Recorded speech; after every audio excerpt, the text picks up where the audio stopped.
Olá, queridos, a graça e a paz do nosso Senhor e Salvador Jesus Cristo. Amém. Nós estamos estudando em nossa EBD a carta de Paulo aos Efésios, essa carta de suma importância para a vida da igreja. É uma carta carregada de conteúdos doutrinários para a igreja. Nós já tivemos as duas primeiras aulas, bem explanada pelo nosso irmão Josias, e hoje nós estaremos dando sequência aqui a partir do versículo 7 dessa carta. Eu gostaria de estar lendo com os irmãos e depois nós estaremos aí refletindo sobre ela. Então diz assim a palavra do Senhor, Efésios capítulo 1, a partir do verso 7. Em quem temos a redenção pelo seu sangue, a remissão das ofensas, segundo as riquezas da sua graça, que ele fez abundar para conosco em toda sabedoria e prudência, descobrindo-nos o mistério da sua vontade, segundo o seu beneplácito, que propusera em si mesmo, de tornar a congregar em Cristo todas as coisas, na dispensação da plenitude dos tempos, tanto as que estão nos céus como as que estão na terra.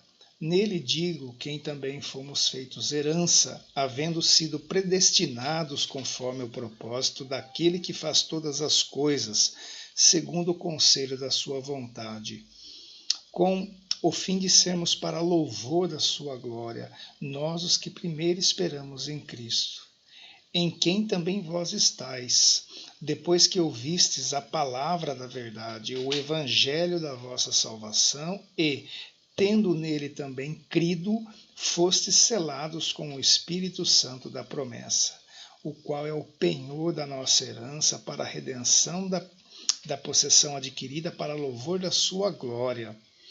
Por isso, ouvindo eu também a fé que entre vós há no Senhor Jesus e o vosso amor para com todos os santos, não cesso de dar graças a Deus por vós, lembrando-me de vós nas minhas orações, para que o Deus de nosso Senhor Jesus Cristo, o Pai da glória, vos dê em seu conhecimento o espírito de sabedoria e de revelação, tendo iluminados os olhos do vosso entendimento, para que saibais qual seja a esperança da sua vocação e quais as riquezas da glória da sua herança nos santos, e qual a sobreexcelente grandeza do seu poder sobre nós, os que cremos segundo a operação da força do seu poder, que manifestou em Cristo, ressuscitando-o dentre os mortos e pondo-o à sua direita nos céus, acima de todo o principado e poder e potestade, domínio e de todo nome que se nomeia, não só neste século, mas também no vindouro. E sujeitou todas as coisas a seus pés, e sobre todas as coisas o constituiu como cabeça da igreja, que é o seu corpo, a plenitude daquele que cumpre tudo em nós.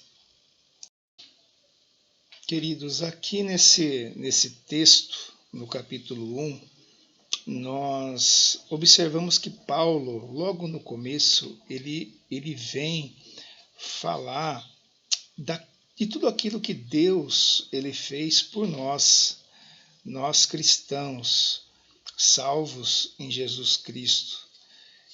O tamanho da obra que o Senhor fez em prol aqueles que virão, que creem e virão a crer no Senhor Jesus. E nós poderíamos aqui, hoje nesta aula, dividir essa aula aqui em dois momentos, que nós podemos observar aqui nesse texto. E a partir do versículo 15, no versículo 15 e 16, o apóstolo ele nos mostra aqui que nós temos motivos para estar agradecendo ao Senhor, motivos pelos quais a igreja tem que agradecer ao nosso Deus. E ele mesmo, enquanto apóstolo dos gentios, ele não cessava em dar graças a Deus. E nós sabemos, queridos, que o mundo, ele se opõe à verdade, à palavra de Deus, aos valores, né? O mundo odeia a igreja, principalmente os valores da igreja. Para o mundo, os valores cristãos, né? Os valores da igreja, não passa de valores preconceituosos, né? De todos os males da sociedade, para alguns, é culpa da igreja. A igreja, então, ela é atacada muito pelas pessoas, principalmente pessoas de fora e, infelizmente, por algumas pessoas de dentro da igreja, que acabam até saindo da igreja, denegrindo ali a imagem, né, do evangelho. Então, nós percebemos isso hoje em dia. Mas o apóstolo aqui no capítulo 1 e no versículo 15 e 16, ele fala que nós temos motivos, a igreja tem motivos de agradecer. E o interessante é pensar que no versículo 15, ele começa o versículo com a seguinte expressão: por isso. Né? E quando a gente lê essa expressão, né, esse termo, por isso, né, nos remete a qualquer leitor aquilo que foi dito anteriormente. Mas anteriormente quando? Logo no começo aqui do capítulo. O que Paulo se referia aqui quando ele fala por isso? Não é? Então, a gente vai, de forma bem breve, analisar, né, por que Paulo ele coloca logo aqui no versículo 15 ele inicia com essa expressão. Então aqui a gente vai observar algumas verdades sobre nós, né, sobre os crentes da atualidade, né, dos crentes que creram ao longo da história no Senhor Jesus. E Paulo, se deparando então com todas essas verdades, e principalmente aqui ele reafirma, né, e sabendo também da fé e do amor que aqueles irmãos tinham um pelos outros, a fé em Cristo Jesus e a prática, né, e o convívio ali entre eles no amor, uns com os outros. Ele diz assim que não parava de orar por eles.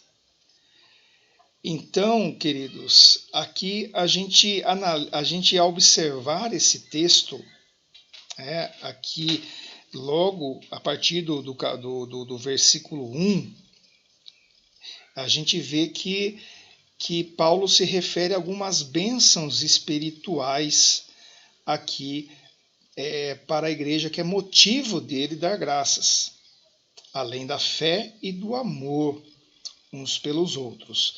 Então eu destaquei aqui alguns motivos que o apóstolo se refere. E ele fala que por esses motivos também ele não deixa de cessar de agradecer a Deus. E que a igreja deve agradecer também a Deus por esses motivos. Por exemplo, aqui a gente vê lá logo no começo do versículo que ele fala que um dos motivos de nós agradecermos a Deus é porque nós fomos escolhidos por Deus antes da fundação do mundo. Olha só, o Senhor nos escolheu antes da formação do mundo.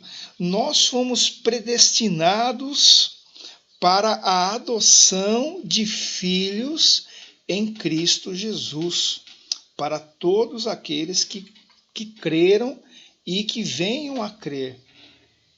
Todos esses são predestinados a serem filhos de Deus por adoção em Cristo Jesus. É um dos motivos.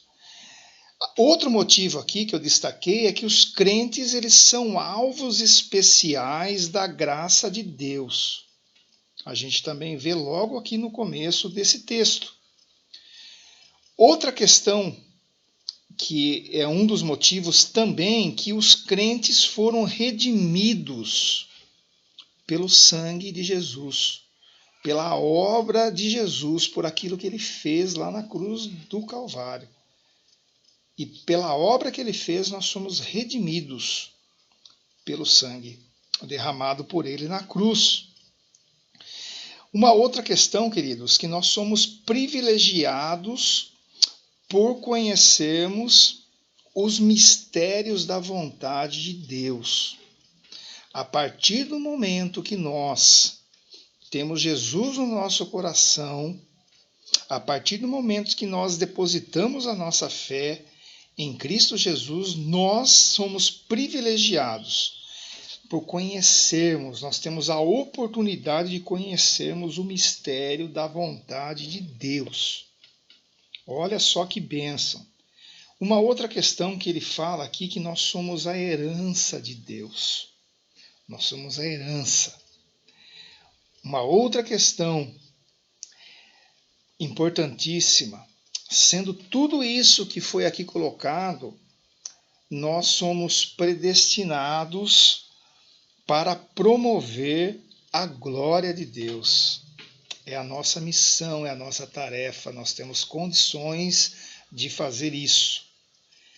Uma outra questão importante que aqui, lá na primeira aula, quando nós fizemos todo um panorama, nós vimos aqui logo no começo do livro que Paulo deixa claro que toda essa obra gloriosa de Deus envolve o Pai, envolve o Filho e envolve o Espírito Santo de Deus.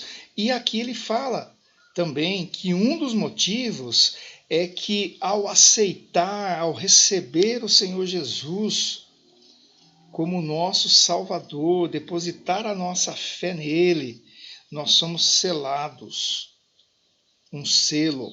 E quem que sela é o Senhor, é o selo do Espírito Santo. E esse selo nos garante, nós somos penhor, né? É o nosso penhor, ele nos garante esse selo como uma herança. Né? E outra questão aqui, uma última questão que eu destaquei aqui, é que nós, sendo selados, sendo ali a herança de Deus, os crentes também, eles são propriedades do nosso Deus.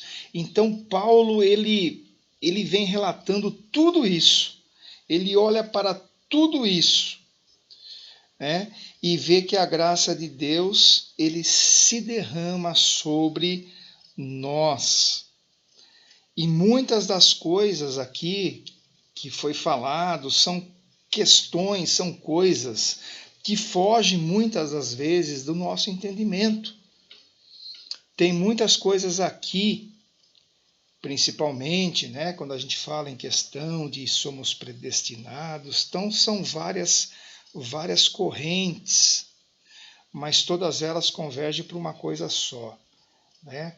Que nós que cremos no Senhor Jesus, nós recebemos, nós somos selados e temos a garantia. Então são coisas, queridos, que fogem muitas das vezes do nosso entendimento. Então Paulo fala, por isso eu dou graças por vocês. E o interessante aqui, queridos, que Paulo ele não... a gente vai ver agora aqui que através dessa oração de graça, né, ele não se refere aos problemas ali da igreja. Apesar da igreja daquela época ter inúmeros problemas de relacionamento, né, tantos problemas que estão presentes na nossa igreja hoje, Paulo não olha para isso. Paulo reafirma aqui todas essas outras questões. Tudo que Deus fez por nós, todo esse plano de salvação E ele fala: por isso eu não cesso de orar por vocês. E, queridos, nós temos que entender essa questão do não cessar.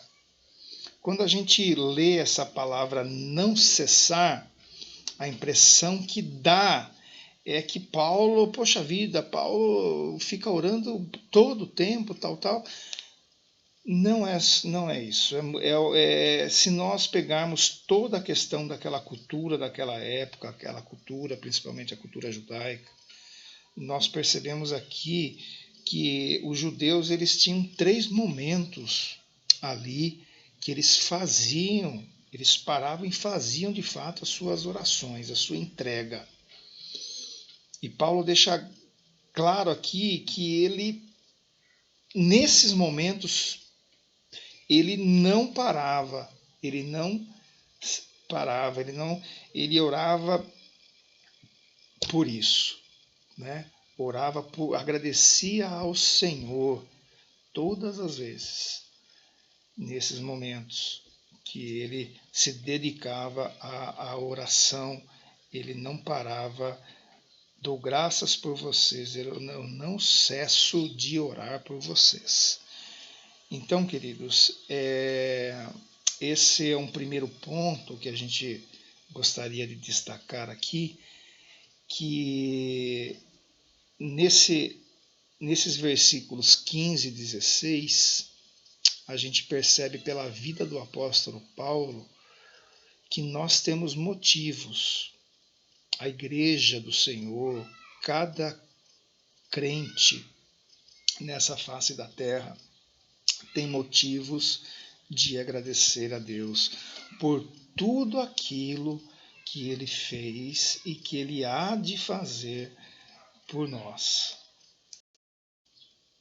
Aqui, queridos, a partir do versículo 17, nós passamos para um outro momento aqui do texto de Efésios, onde Paulo ele coloca para nós os motivos pelos quais ele orava para a igreja. E interessante, queridos, que aqui a gente vê, através da vida do apóstolo Paulo, ele revelando algumas realidades teológicas para que nós possamos assimilar e colocar em prática na nossa vida. Logo aqui no versículo 16, ele fala que o Senhor, o nosso Deus, ele é o Pai da glória. O Pai da glória. O que Paulo quis dizer com o Pai da glória? Aqui no português nós temos um sentido, mas no texto original, Paulo quis dizer que o Pai da glória é o Pai glorioso. Ele pode significar também, aqui no texto original, que o Pai glorioso ele tem toda a fonte de poder e de glória. Mas por quê? Né? E se a gente pegar aqui no Novo Testamento, a gente vai ver que muitas vezes os termos, a gente se depara com termos Deus da paz. As orações eram remetidas a que o Senhor é o Deus da paz e que nos dê a paz. Tem termos também que fala sobre o Deus de amor, com as orações voltadas ao amor de Deus para conosco. Enfim, nós temos aqui várias formas de expressão em relação a essa questão, mas Paulo se refere aqui que é o Deus da glória, é o Deus que tem todo o poder. Então ele fala assim que eu oro ao Pai da glória, pois aquilo que o apóstolo vai pedir aqui é algo glorioso, é algo poderoso, no sentido aqui da palavra. Ele não vai orar por sucesso financeiro, por cura, nada disso. Ele vai estar orando para um pedido ao Senhor, mas um pedido glorioso, que se esses pedidos eles forem atendidos, vão redundar para a vida dos crentes em glória. Na verdade, o sentido aqui era que, ao ser atendido, esses pedidos encham a vida do crente de poder, experimentar de fato aqui algo glorioso, numa dimensão muito maior, a glória de Deus. Então ele diz assim: eu me volto agora a falar com o Pai da glória. O que Paulo vai pedir, ele vai pedir aqui para a igreja, para os crentes.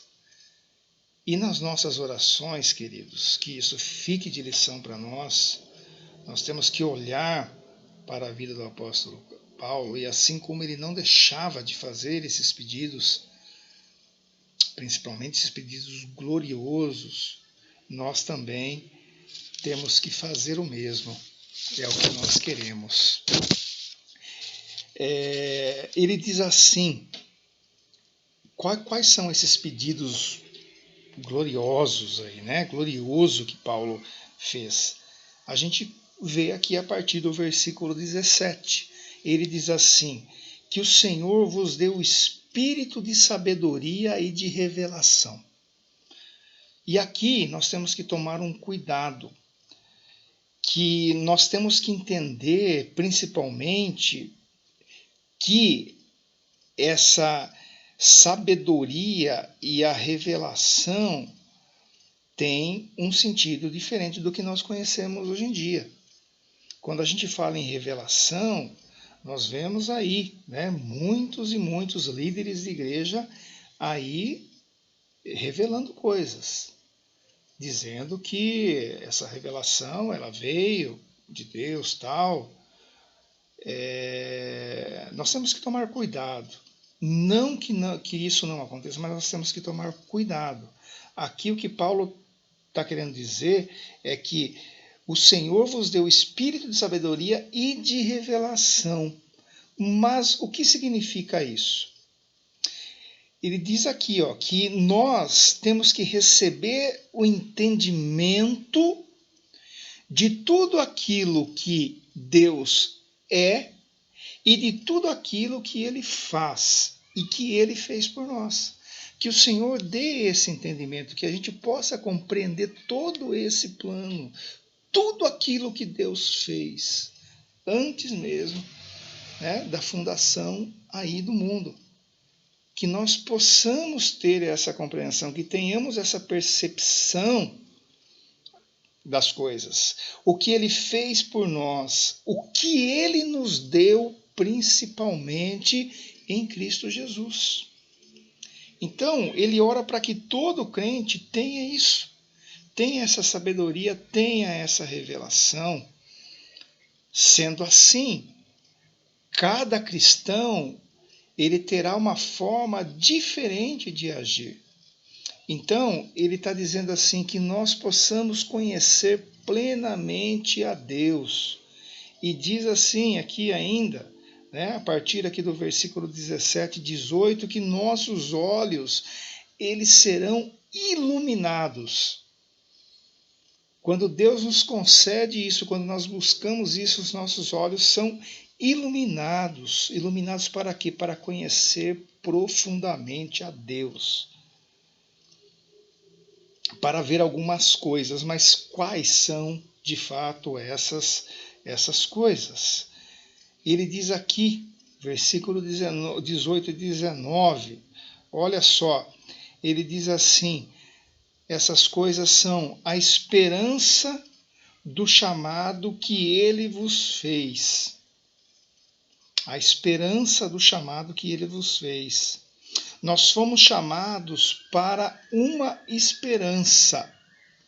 Interessante isso, queridos, porque nós observamos quando o apóstolo Paulo fala em esperança, ao longo das suas cartas, ele vem falar muito sobre essa questão da esperança, do que significa essa esperança que todos nós devemos ter, que todos nós devemos entender. E olha só, lá em Efésios 4:4, ele vem falar um pouquinho dessa questão da esperança. Diz assim o texto de Efésios 4:4: há um só corpo e um só Espírito, como também fostes chamados em uma só esperança da vossa vocação.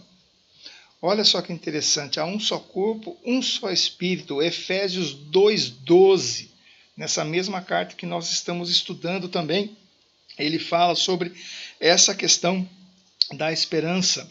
Ele fala assim, que naquele tempo estáveis sem Cristo. Ele se refere aqui àquele tempo. Ele fala também da questão dos incrédulos. Aquele tempo você não tinha o conhecimento, considerado como um incrédulo, estáveis sem Cristo, separados da comunidade de Israel, estranhos às alianças da promessa, não tendo esperança e sem Deus no mundo. Ele fala que sem esperança, queridos, sem o entendimento da esperança, quem não tem o entendimento da esperança são os incrédulos. E sem esse entendimento é a mesma coisa que se estivéssemos sem Deus no mundo. E muitos crentes, queridos, hoje em dia têm os olhos principalmente voltados para as coisas do mundo. É a forma como a gente vê aí nos incrédulos. Qual que é a esperança dos incrédulos sem Deus? Onde que eles depositam toda a sua confiança? Eles voltam os olhos para as coisas do mundo. Eles não se preocupam. Onde que eles depositam a sua alegria? Eles depositam toda a sua alegria, toda a sua esperança nas coisas do mundo. Seu coração, estão aí voltados ao mundo.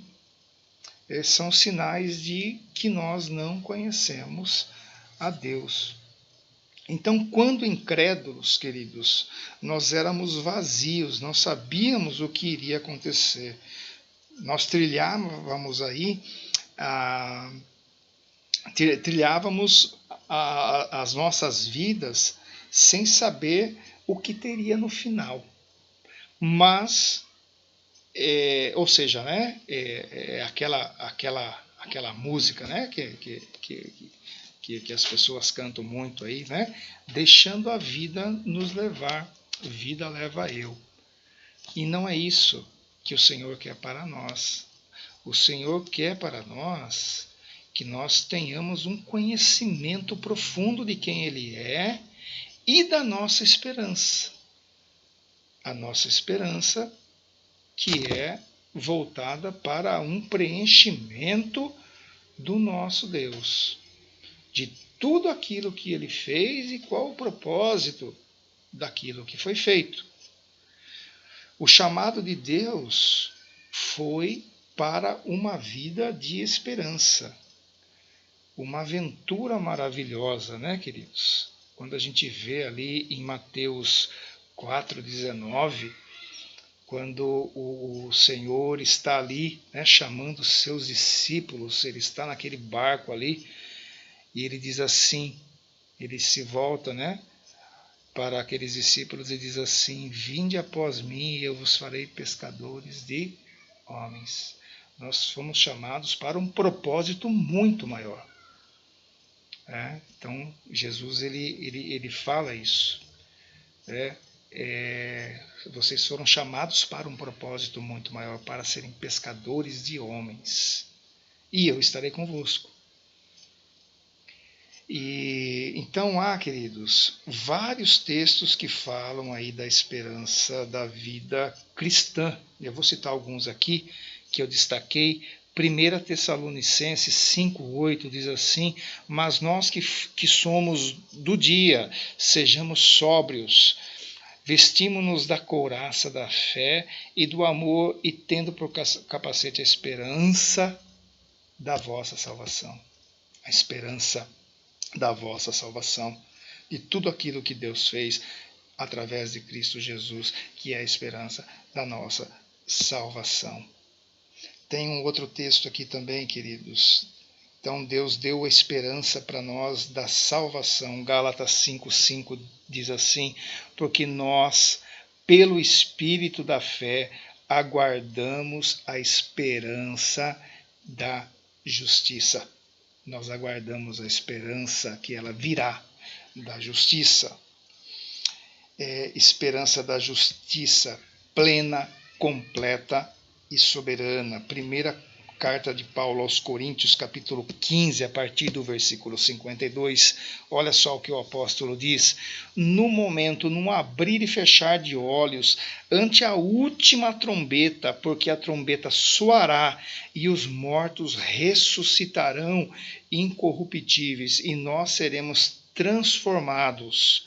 Porque convém que isto que é corruptível se revista da incorruptibilidade, e que isto que é mortal se revista da imortalidade. E quando isto que é corruptível se revestir da incorruptibilidade, e isto que é mortal se revestir da imortalidade, então cumprir-se-á a palavra que está escrita: tragada foi a morte na vitória. Onde está, ó morte, o teu aguilhão? Onde está o inferno, a tua vitória? A esperança da vida eterna, de vencer a morte através da vida, assim como o nosso Senhor Jesus Cristo, que ele morreu e ele ressuscitou. Esse poder, é esse poder que ressuscitou ao Senhor Jesus. Essa é a nossa esperança, de fecharmos os olhos aqui, né? Despirmos desse corpo mortal e sermos ressuscitados. Essa é a esperança. Esperança da ressurreição, de um corpo incorruptível. Um dia nós nos levantaremos dentre os mortos, ainda que essa casa terrestre se desfaça, o Senhor nos dará outra. Em Tito 1, 2 e 3, também gostaria de destacar aqui com os irmãos, em esperança da vida eterna, a qual Deus, que não pode mentir, prometeu antes dos tempos dos séculos, mas a seu tempo manifestou a sua palavra pela pregação que me foi confiada, segundo o mandamento de Deus, nosso Salvador. Esperança, novamente aqui o apóstolo falando, esperança da vida eterna. Não morreremos completamente. Ele fala aqui: viverei para sempre. E, queridos, isso é maravilhoso, isso é glorioso. Tudo se apagará, mas os meus olhos brilharão para sempre. Que o apóstolo fala que os nossos olhos, eles sejam, que eles brilhem. É isso que o apóstolo Paulo fala, dessa esperança que nós temos que ter, essa compreensão. Em Romanos, queridos, Romanos 5,2, a esperança da glória de Deus, diz assim: pelo qual também temos entrada pela fé a esta graça, na qual estamos firmes e nos gloriamos na esperança da glória de Deus. Queridos, então, nós observamos aqui que o apóstolo ele vem orar para nós, para que nós possamos ter esse entendimento, queridos, dessa esperança que nós temos em Cristo Jesus. E o interessante, queridos, que aqui ainda no versículo 18, na parte final, ele fala que, né, o apóstolo Paulo fala que gostaria que nós conheçamos aí a riqueza da glória de Deus, de sua herança. Temos que tomar um cuidado aí quando a gente lê, né? A sua herança nos santos. O que isso quer dizer? A herança de quem? Quando o apóstolo Paulo fala da sua herança, ele fala da herança que é de Deus. Paulo diz que quer que reconhecemos a glória da herança de Deus, que Deus receberá. Mas qual? Diz assim, que nós fomos feitos e somos a herança de Deus. A herança, queridos, quando a gente fala em herança, que nós somos a herança de Deus, essa herança ela é rica e ela é gloriosa. Nós temos que perceber isso. É isso que o apóstolo está dizendo. Vocês têm que perceber essa questão. Que vocês são a herança de Deus, vocês não são qualquer coisa. E por que nós somos herança de Deus? Porque nós somos revestidos de Cristo Jesus. E isso, queridos, é glorioso, pois o mundo diz que nós não valemos nada, nós somos aí retrógrados, nós somos o lixo aí do mundo. Mas Paulo, ele fala assim, olha, não se deixe abalar por essas coisas. Não se intimide por essas coisas. E ali naquela ocasião, queridos, eles estavam passando por um momento difícil, eles estavam com medo de algumas questões ali que envolviam a vida deles ali naquela ocasião. Mas Paulo fala assim, não tenham medo, porque vocês são herança, são aquilo que é mais valioso para Deus, apesar do mundo não achar isso. Então, antes de reclamarmos e nos depreciarmos, muitas das vezes, de nos intimidarmos, queridos, nós temos que lembrar que nós somos a herança de Deus, porque nós somos revestidos de Cristo Jesus, através daquilo que ele fez lá na cruz do Calvário. Não busquemos, queridos, reconhecimento desse mundo, não vamos depositar toda a confiança nas coisas do mundo.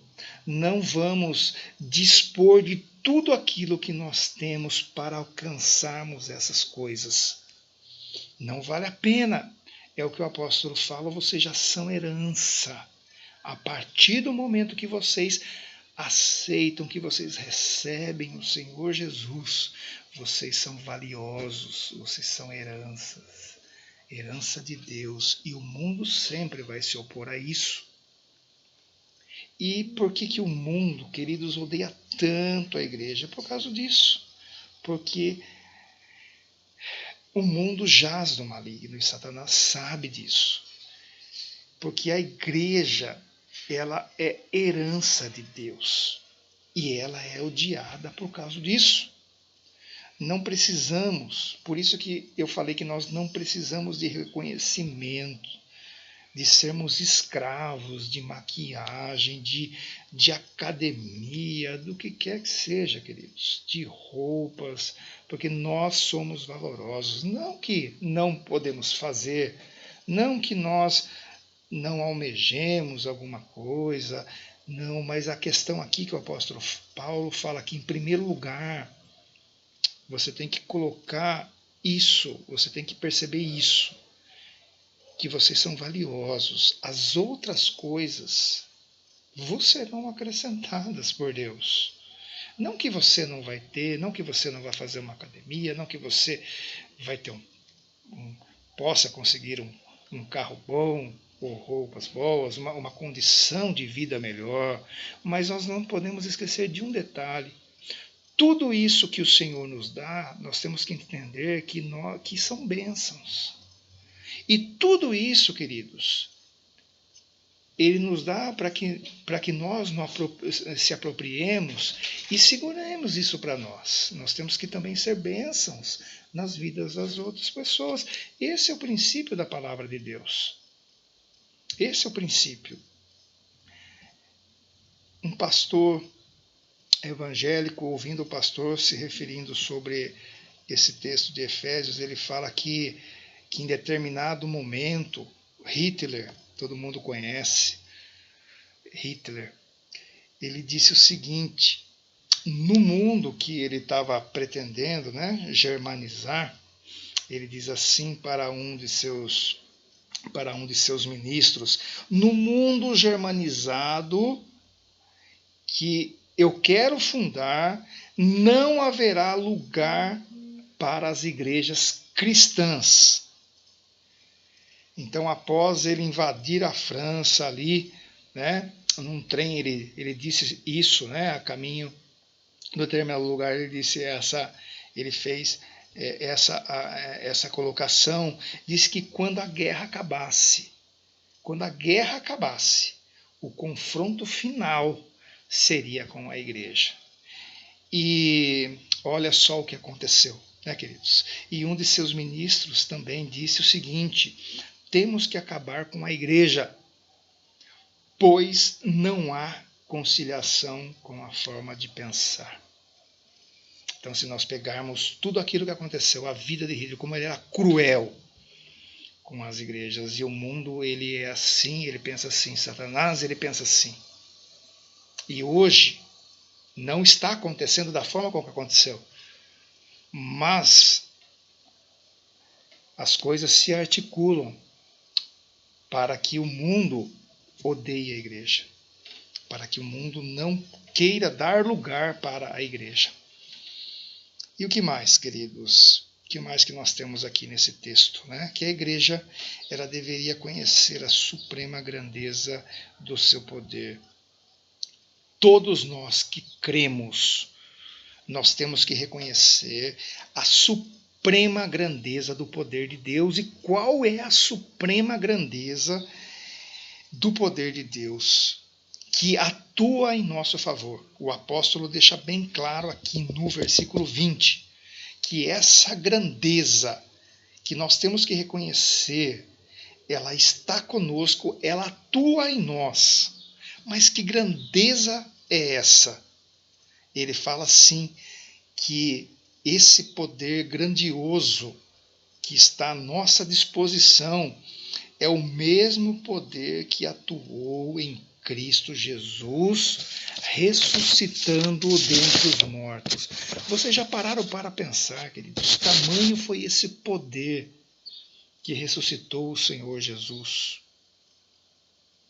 Então é esse poder que está à nossa disposição, é esse poder que o apóstolo Paulo se refere. Naqueles dias, os efésios, eles tinham medo ali de forças sobrenaturais, do mal. E hoje também muitos têm medo, queridos? De macumba, enfim, de várias coisas, assim como aquele povo tinha naquela época. Mas isso é uma grande tolice, uma grande estupidez, olhando para esse texto. Porque nós temos que ter os nossos olhos iluminados para enxergar o tamanho do poder de Deus. No versículo 21, aqui dessa carta que nós estamos estudando, ele fala que o poder de Deus, ele está acima de todo poder, de todo poder, de todo principado, de toda potestade. Então não existe, queridos, olho gordo, não existe macumba, nada que é maior, que possa nos atingir, que seja maior que o poder de Deus, aquele poder que ressuscitou a Cristo Jesus, que levantou o Senhor dentre os mortos. Eu posso ser, queridos, nós podemos ser um crente diferente, onde atua esse poder de Deus, e esse poder ele nos capacita a realizar aquilo que Deus tem para as nossas vidas e continuarmos a nossa trajetória. A partir do momento que cremos no nosso Senhor Jesus, Paulo fala, olha, tudo isso, eu oro para vocês, que vocês tenham esse conhecimento, que vocês se apropriem, que tomem posse disso, para caminharmos nessa vida que não é fácil. Aqui o apóstolo não está falando de você ser redimido, de você ser ali, depositar a sua fé em Cristo Jesus e ter tudo isso à sua disposição e de que seus problemas vão acabar. Não é isso que o apóstolo Paulo está dizendo. Que todo esse conhecimento, toda essa revelação, ele nos capacita a vivermos de forma diferente. Se a gente pegar, queridos, e analisar desde aquela época do surgimento ali dos primeiros cristãos, das perseguições, ao longo da história dos mártires, todos aqueles que morreram perseguidos, que foram assassinados, que sofreram barbáries em prol do evangelho, como que eles conseguiram, queridos? Como que eles conseguiram, dessa forma, passar por tudo isso, não negando a fé, morrendo uns pelos outros, amando uns aos outros? É só dessa forma que o apóstolo está dizendo aqui. Quando os nossos olhos se abrem para nós entendermos que nós estamos aqui com uma missão, com um propósito. E nós temos, sim, tudo isso à nossa disposição. Tudo isso nós temos à nossa disposição. E que nós podemos ser capacitados por Deus,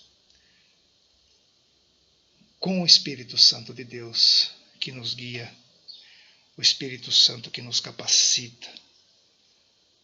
É isso, queridos. O apóstolo está nos chamando, está chamando a igreja para que nós entendamos isso, para que nós começamos a direcionar as nossas orações em forma de agradecimento. Podemos pedir, é óbvio que podemos pedir, nós sempre pedimos. Mas esses elementos de quem Deus é, de tudo aquilo que Ele fez, de tudo aquilo que Ele há de fazer, isso nós temos que agradecer a Deus e pedir todos os dias, que Ele nos encha desse seu poder, que Ele nos dê esse entendimento. Então Paulo diz aqui, terminando a nossa aula, Paulo agradece a Deus pelas bênçãos aqui enumeradas e pede para que Deus ilumine os nossos olhos, que abram os nossos olhos e que nós possamos compreender a beleza do chamado que Deus tem para cada um de nós que estamos em Cristo Jesus, da esperança. Ele fala, não se iludam, não se torturem, não se matem pelas coisas daqui. Isso são coisas secundárias. Vocês têm uma esperança gloriosa e os olhos de vocês têm que ser abertos para enxergarem todas essas coisas.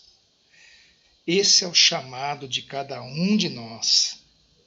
Desistam de viver como os incrédulos vivem, que não têm esperança, que depositam todas as suas esperanças nas coisas terrenas. Eu peço a Deus que vocês compreendam que vocês são a herança rica de Deus. A herança rica de Deus. Parem de buscar os aplausos do mundo. Parem de buscar as glórias desse mundo que não irão perdurar, mas reconheçam a grandeza de sua glória em Cristo Jesus. E se respeitem uns aos outros. Percebam a honra com que Cristo revestiu vocês e se comportem como tal Vivam como tal, testemunhem como tal. Essas são as palavras, querido, do apóstolo Paulo. Nada neste mundo, impérios, exércitos, governos, potestades, demônios, não podem superar o vosso testemunho, a vossa fé, a vossa esperança. Eu oro por isso e não por vitórias e apenas bênçãos terrenas neste mundo. É isso que o apóstolo Paulo vem dizer, queridos, nesse primeiro capítulo. Então, hoje nós encerramos aqui o capítulo 1 de Efésios. As 2 primeiras aulas foram ministradas pelo irmão Josias e nós encerramos aqui. Próxima aula, o irmão Josias volta dando início ao capítulo 2 aí dessa carta maravilhosa e que vai nos fortalecer aí nesse caminhar, assim como o apóstolo Paulo aqui ele menciona nesse primeiro capítulo. Que Deus nos abençoe e até a próxima aula.